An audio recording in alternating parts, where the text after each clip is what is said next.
તો કેમ છો મિત્રો, હું સોલંકી પ્રકાશ જનપ્રકાશ ન્યૂઝમાં તમારું સ્વાગત છે। તો આપણે આજ વાત કરવાના છે ગુજરાતની શિક્ષણ વ્યવસ્થાની। તો ગુજરાતની શિક્ષણ વ્યવસ્થા એવી બોગસ બની ગઈ છે કે તમે વાત પૂછોમાં। હજી સ્કૂલોમાં ચોપડા નથી આવી રહ્યા અને ઘણી બધી વસ્તુ એવી છે કે હમણાં 9મા ધોરણનો વ્યક્તિ છોકરાનો વિડીયો વાયરલ થયો છે કે એબીસીડી નથી આવડતી ને અમુક સામાન્ય જ્ઞાન નથી ને એવું બધું છે। તો આપણે એના વિશે સંપૂર્ણ માહિતી મેળવશું। તો હમણાં એક વાત આવી રહી છે કે જૂનાગઢનો એક વિદ્યાર્થી છે જે 9મા ધોરણમાં અભ્યાસ કરે છે અને તેને એબીસીડી અને સામાન્ય જ્ઞાન નથી। તો ભાઈ 9મા ધોરણમાં બાળક આવે છે ને તેને 1 થી તો 8 ધોરણ એને પ્રોપર એને ભણવામાં ધ્યાન દીધું નથી ને 9મા ધોરણમાં આવે છે એટલે 7 થી 10 વિષય એના ભાગમાં આવે છે ને તેનો અભ્યાસ કરતો હોય છે એટલે એને ટ્રાફિક જામ થઈ જાય કંઈ ખબર જ ન પડતી હોય। 9મા ધોરણમાં આવે ને એટલે શું છે ને વિષય શું છે એને પોતાને ખબર નથી હોતી, કારણ કે એને 1 થી 8 ધોરણ વ્યવસ્થિત તો ભણવામાં ધ્યાન દીધું નથી હોતું અને લોકડાઉનનો પ્રભાવ પણ પડેલો હોય છે, કારણ કે હું પોતે જ લોકડાઉન આવી ગયું 6 થી તે 7-8 ધોરણ મારે લોકડાઉનમાં ગયેલું, 6-7 ધોરણ। તો જ્યારે મારે શીખવાનું હતું ને ત્યારે કદાચ લોકડાઉન હતું એટલે મેં પોતે જ ધ્યાન નથી દીધું। એટલે આ વસ્તુ તમે રિલેટ કરતા હશો કે ભાઈ જ્યાં એને ભણવાનું છે તેને પ્રોપર સમય નથી આવતો ને તે શીખવા પોતે ડરે છે, કારણ કે પોતે શીખવું હોય તો શીખતો નથી, આગો ભાગે છે, કારણ કે તેને કોઈ પ્રશ્ન પૂછાય તો આજુબાજુના વ્યક્તિઓ ક્લાસમાં કોઈ પ્રશ્ન પૂછી લે તો તેનો મજાક બની જતો હોય છે, એટલા માટે તે બોલતો નથી અને ઘણા બધા પ્રશ્નો હોય છે। તેને કોઈ શીખડાવવામાં આવે તો એના ગુરુ લાગે છે તો તેનાથી આગો ભાગે છે, કારણ કે તે શીખવાનો પ્રયત્ન તો નથી કરતો, તેને આજુબાજુનું વાતાવરણ પણ એવું હોય છે, અમુક મિત્રો એવા હોય છે તો તે શીખતો નથી ને કોઈ તેને શીખડાવવામાં આવતું નથી। વાલીઓ તો પોતાનું કામ કરતા હોય છે, ખેતીનું કામ હોય અથવા અન્ય મજૂરી કરતા હોય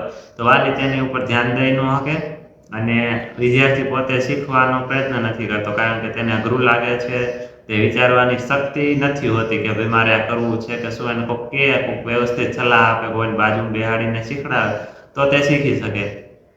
તો આ વસ્તુ બધાને છે જ તે, કારણ કે મેં પોતે મારા ટીચરે મને શીખડાવેલું 9મા ધોરણમાં। તો આ વસ્તુ બધાને થોડા જલ્દી રિલેટ થતી હોય છે। તો આ 9મા ધોરણના બાળકની વાત સામાન્ય છે અને ગુજરાતનું શિક્ષણ પણ બાળકોની થોડા જાજી ભૂલ રહેતી હોય છે, કારણ કે શિક્ષક તો ભણાવે છે તે એક ક્લાસમાં 30 છોકરા હોય તો 30 છોકરામાંથી 20 છોકરા હોશિયાર હોય, બાકીના 10 છોકરા એવા હોય કે જેને ખબર નથી પડતી, તે ક્લાસમાં બેસે છે, હોમવર્ક કરીને આવે છે, બાકી તે પોતાની જાતે પ્રયત્ન નથી કરતા અથવા પોતાની બેદરકારી હોય છે કે આપણે શીખવું છે તો ભાઈ કહેવા વાળું નથી હોતું, એટલા માટે અને શિક્ષક તો હોશિયાર છોકરા હોય એના ઉપર વધારે ધ્યાન દેતા હોય છે। શિક્ષક શું કરે, વિદ્યાર્થીને પોતાને શીખવાની ઓલી ઈચ્છા ના હોય તો શિક્ષક તો કંઈ કરી ન શકવાના। તો આ એક બાબત છે અને આની ઉપર વધારે થોડુંક ધ્યાન દેવાની જરૂર છે। તો વાત છે કે હજી સ્કૂલોમાં પાઠ્યપુસ્તક નથી આવ્યા, તો પાઠ્યપુસ્તક ન આવવાનું કારણ શું, બેદરકારી હશે કાં તો પછી ગમે એ વસ્તુ તમે જોતા જ હશો, કારણ કે દર વર્ષે કંઈક ને કંઈક આવું હોતું જ હોય છે કે ભાઈ પાઠ્યપુસ્તક નથી આવતા કે ઘણી બધી વસ્તુ, અને પાઠ્યપુસ્તક સ્કૂલ કોલેજવાળાને સમજવું પડે કે ભાઈ એક પાઠ્યપુસ્તક તો અગાઉ સરકાર છપાવે છે પાઠ્યપુસ્તક તો તેની પ્રોસેસ વહેલાસર થઈ જવી જોઈએ, વેકેશન દરમિયાન આ કાર્ય થઈ જવું જોઈએ ને હજી પાઠ્યપુસ્તક નથી આવ્યા તો એનું કારણ શું? એમ સરકારને પણ જવાબ દેવો જોઈએ ને, આ બાળકોના ભવિષ્યની વાત છે।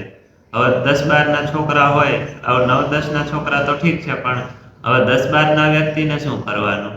તેને 1.5 મહિનો હજી ઓલો થઈ જાય ને અને પુસ્તકો આપે તો ભાઈ 2 સેટ કરીને આપે, એક સેટ 7 પુસ્તક હોય તો 2 વિદ્યાર્થીમાં બાટીને આપે કે ભાઈ અડધા તું રાખ, એમ કરીને વિદ્યાર્થીને અત્યારે હાલમાં પુસ્તક આપવામાં આવે છે। તો આ એક આમાં થોડીક આપણે સુધારાની જરૂર છે અને તમે પોતાની માટે તો બોલો, તમારા ભવિષ્યના માટે તમે બોલી શકો છો। હવે આપણે વાત કરીશું કે ભાઈ બાળકોને ખુદને ખબર નથી કે ભાઈ એને શું કરવું છે, કારણ કે તેને ઘરેથી કહેવામાં આવે છે તે કરતો હોય છે, કાં પછી આજુબાજુના વ્યક્તિ શું કરે છે એના આધારે તે અભ્યાસ કરતો હોય છે।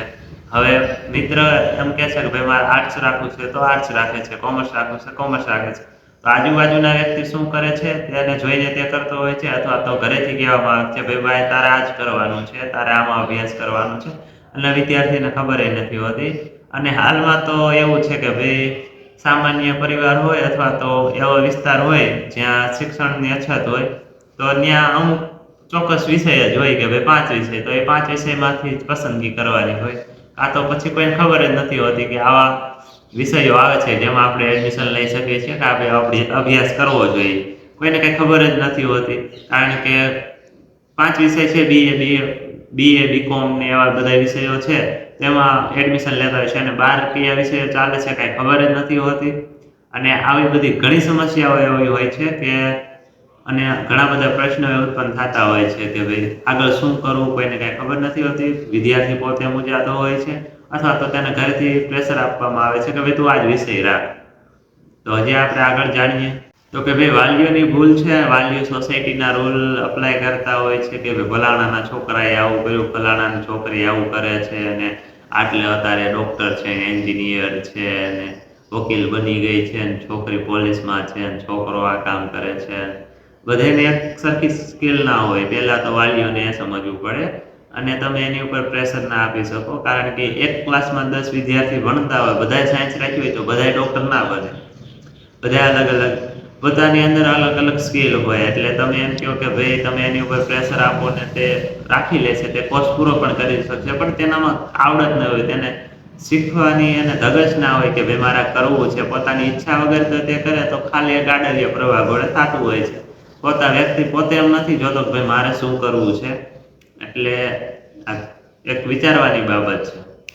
તો વાત હવે છે હવે સ્કિલની, તો કે ભાઈ તમારામાં આવડત શું છે, તમને શું વિચારો છો, તમારે શું બનવું છે, તો પહેલાંથી કંઈ વિચારેલું હોતું નથી. અને સ્કિલના નામે તો આપણે ITI જ છે અથવા તો બીજું કંઈ છે નહીં. સ્કિલ એટલે શું, તો કે ભાઈ ITI કરો તેમાં અલગ અલગ કોર્સ આવે છે. તો ભાઈ સ્કિલ સિવાયનું શું છે કે ભાઈ સ્કિલ એટલે શું, તો ITIમાં તમે શીખો છો તે ખાલી મજૂરી છે, કારણ કે સ્કિલ ના કહેવાય. હવે સ્કિલ એટલે શું કે ભાઈ તમે વેલ્ડિંગ કરો છો તો વેલ્ડિંગ એક સ્કિલ નથી, તે મજૂરી છે. તમે 10 માળની બિલ્ડિંગ ઉપર જો તમે લટકતા તમે જો વેલ્ડિંગ કરતા હોય ને તો એક સ્કિલ કહેવાય. અને જો તમે નીચે વેલ્ડિંગ કરો છો જમીન ઉપર રહીને તો તે મજૂરી છે, તે બીજું કાંઈ છે નહીં. તો સ્કિલ એને ના કહેવાય, તેને મજૂરી કહેવાય. તો સ્કિલના નામે આપણે તો કાંઈ શીખતા જ નથી, સ્કિલ હોતી જ નથી, આવડત જ નથી હોતી, કારણ કે ઘરેથી બધા પ્રેશર એવું આપતા હોય છે અથવા તો વિદ્યાર્થીને જે કરવું છે તે કરવા દેવામાં નથી આવતું. અને ફ્રીડમ ઓફ સ્પીચના નામે વિદ્યાર્થીઓ પણ બેદરકારી કરતા હોય છે. તો કે ભાઈ વાત છે કે વિદ્યાર્થીને શું કરવું છે ને તે પહેલાંથી આગો ભાગતો હોય છે, કારણ કે હું છું તો મારો મિત્રને નથી આવડતો તો મને નથી આવડતું, કારણ કે બેયની સંગત સરખી. હવે શિક્ષક છે તો રૂમમાં આવે અને લેસન પહેલાં તો હોમવર્ક ચેક કરે, હાજરી પૂરે અને પછી શીખવાડે કે ભાઈ બોર્ડમાં બ્લેકબોર્ડમાં લખતા હોય અથવા તો લેસન આપતા હોય, અને લેસન ના કર્યું હોય તો પરીક્ષા આપે. હવે સજા કરે છે તો સજા કરે છે એટલે વિદ્યાર્થીના મનમાં ડર થઈ જાય છે કે ભાઈ ગોખતો હોય છે. હવે ગોખીને પૂરું કરી દેતો હોય છે. લેસન હોય તો તેને સજા કરવામાં આવે ને એટલે તેના મનમાં બીક બેસી જાય કે ભાઈ આ મારે કરવું જોઈશે, એટલે તે ગોખીને આવે. બીજા દિવસે લખીને આવે અને ગોખીને આવે, એટલે તેનું કાર્ય ત્યાં પૂરું થઈ જાય છે. તે પોતે સમજીને કાંઈ કાર્ય કરતો નથી. તો આના કારણેથી તેને આગળ શું કરવું છે ને કાંઈ તેને વિચારો તો પોતે તો વિચારી શકતો નથી. આજુબાજુનું વાતાવરણ પર એવું થઈ જાય, પોતે ડરી જાય છે કે અથવા તો પોતે માનસિક રીતે તણાવ મહેસૂસ કરે છે અને કંઈ ખબર તો એને પોતાને ન પડતી હોય, પણ આજુબાજુ વાલીઓને પણ સમજવું પડે કે ભાઈ મારા છોકરામાં આવડત શું છે, તેની સ્કિલ શું છે. 6ઠ્ઠા ધોરણમાં ખબર પડી જાય કે ભાઈ બાળક શું કરશે, બાળકમાં કઈ સ્કિલ છે, કઈ આવડત છે, કઈ ફિલ્ડમાં તે આગળ વધી શકે છે. તો 6ઠ્ઠા ધોરણમાં જે વિદ્યાર્થી અભ્યાસ કરતો હોય ને તેનામાં સ્કિલ હોય, સ્કિલ ડેવલપમેન્ટ થતી હોય, તો તે વિદ્યાર્થીને થોડા જાજો સમય આપો, પૂછો અને ઘણી બધી સ્કિલ માથે કામ કરાવો. તો કે ભાઈ બાળક શીખી કેમ નથી શકતો, કારણ કે તે પહેલાં આગળ ભાગતો હોય છે. હું મારી પોતાની વાત કરું, જ્યારે મારે પાકી બુક પૂરી ના થઈ હોય અથવા તો કંઈ લેસન બેસન ના કર્યું હોય તો હું સાહેબને કહું અથવા તો સાહેબ પણ બીજા 2-3 વિદ્યાર્થી ભેગા થઈને એમ કે સાહેબ અમે વૃક્ષો પાઈ આવી અથવા તો વૃક્ષોના કામના સરખા કરી નાખવી ને આ વસ્તુ આ કામ કરી નાખવી ને એવું બધું મેં ખુદ એવું કરેલું છે કે ભાઈ મારે લેસન ના થયું હોય ને તો સાહેબ ડર ના બી કે કાંઈ નવું શીખવાની ધગજ ના હોય, બેદરકારી કરતા હોય છે કે મારે આ શીખવું જ નથી. તો હું બગીચામાં જાઉં ને કટિંગ કરવાનું હોય અથવા તો 2-3 બીજા છોકરા હોય તેને આરે રખડવું ને એવું બધું, કારણ કે પોતાની બેદરકારી તો ખબર હોય છે, ઝાડવા વાવવા.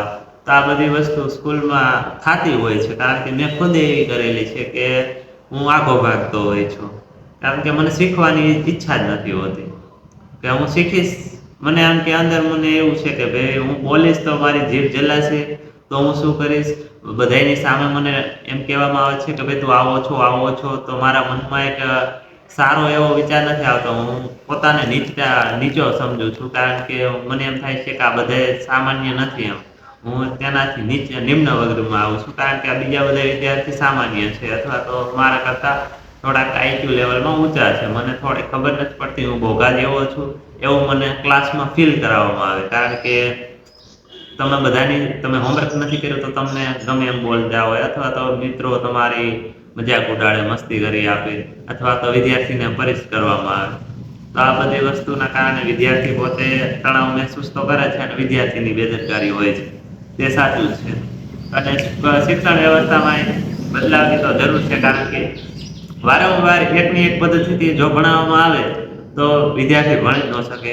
જ્યારે એક જ્યુસર હોય તો મિક્સર હોય તો બધામાં એકને એક તમારે બધે અલગ અલગ ફ્રૂટનું જ્યુસ કાઢવું હોય તો અલગ અલગ જ્યુસર જોઈએ. એક જ્યુસરમાં બધાય જ્યુસ ના નીકળી શકે. એટલે એક શિક્ષણ પદ્ધતિથી 15 વ્યક્તિ પણ ન ભણી શકે, કારણ કે બધાયની માનસિક સ્થિતિ સરખી ના હોય, બધાયના આઈક્યુ લેવલ એક સરખા ના હોય, બધાય સમજણ શક્તિ બધી વ્યક્તિની સરખી નથી હોતી, બધા વ્યક્તિઓ એક સરખું સમજી નથી શકતા, બધાયની વિચારધારણા અલગ અલગ હોય, તો બધાયને અલગ અલગ રીતે ભણાવવામાં આવે. કારણ કે આને શિક્ષણ વ્યવસ્થા તો એક સરખી કેટલાય વર્ષોથી એક સરખી જ આવે છે. અત્યારે જાપાન જોઈ લ્યો, અમેરિકા જોઈ લ્યો, તો ટેકનોલોજીની સાથે ઘણા બધું કરે છે, અથવા તો ભણાવતા હોય છે. અને અહીંયા તો આપણે સ્માર્ટ બોર્ડ હોવા છતાં તો તેમાં શું કરવામાં આવતા, યુટ્યુબમાં અથવા તો વિડીયો જોવા આવશે, અથવા તો કંઈ પીડીએફ નાખી દેશે અને પીડીએફ વાંચીને બતાવશે. સ્માર્ટ ક્લાસની ઘોડે તેનો ઉપયોગ કરવામાં આવતો જ નથી. તો આ એક સાચી માહિતી છે. તો હું સોલંકી પ્રકાશ જનપ્રકાશ ન્યૂઝની સાથે અંત સુધી જોડાવા માટે આભાર. અને આપણે હજી સ્કૂલનું નિવારણ માટે આપણે એક વિડીયો બનાવશું. તો આ સિસ્ટમ આખી બોગસ બનાવી દીધેલી છે, તો તાનું નિવારણ પણ લાવવું તો જોશે ને અવાજ ઉઠાવવો પડશે. તો થેન્ક યુ ફોર વોચિંગ. જનપ્રકાશ ન્યૂઝમાં જોડાયા રહો. કોમેન્ટ કરી આપો કે ભાઈ શિક્ષણ વ્યવસ્થામાં ખરેખર શું બદલાવની જરૂર છે.